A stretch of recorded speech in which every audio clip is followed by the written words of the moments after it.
good morning welcome to my mini blog এতিয়া মই চাহ খাবলৈ লৈছোঁ আজি দেওবাৰ হয় দেওবাৰত আমি উঠা দেৰি হয় একচুৱেলি এতিয়া টাইম হৈছে 9:30 বাজিছে আৰু মই সোনকালে চাহ খাই মাৰ্কেট যাবগৈ লাগিব আজি আমাৰ দাদা আহিব আৰু এয়া মই মাৰ্কেট পাই গ'লোহি চাহ খাই জল্দি ৰেডি হৈ গৈ একচুৱেলি আমি সপ্তাহৰ বজাৰ এই ছানডে'টোতে কৰি লওঁ মই জল্দি বজাৰ কৰি লওঁ আৰু ঘৰত গৈ কাম কৰিবও আছে আৰু ভাত বনাবগৈও লাগিব এয়া মই ঘৰত আহি কাম চাম কৰি ল'লোঁ এতিয়া মই ভাত বনাব লৈছোঁ এয়া মই বাগাৰা ৰাইচ বনাইছোঁ আপোনালোকে বাগাৰা ৰাইচ খায়নে মোক কমেণ্ট কৰি ক'বচোন ধুনীয়া লাগে বাগাৰা ৰাইচ বনাই খাবচোন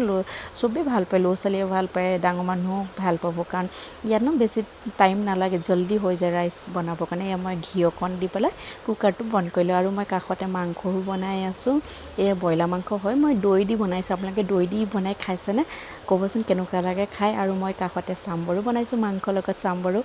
আৰু থেংক ইউ ৱাচিং ফৰ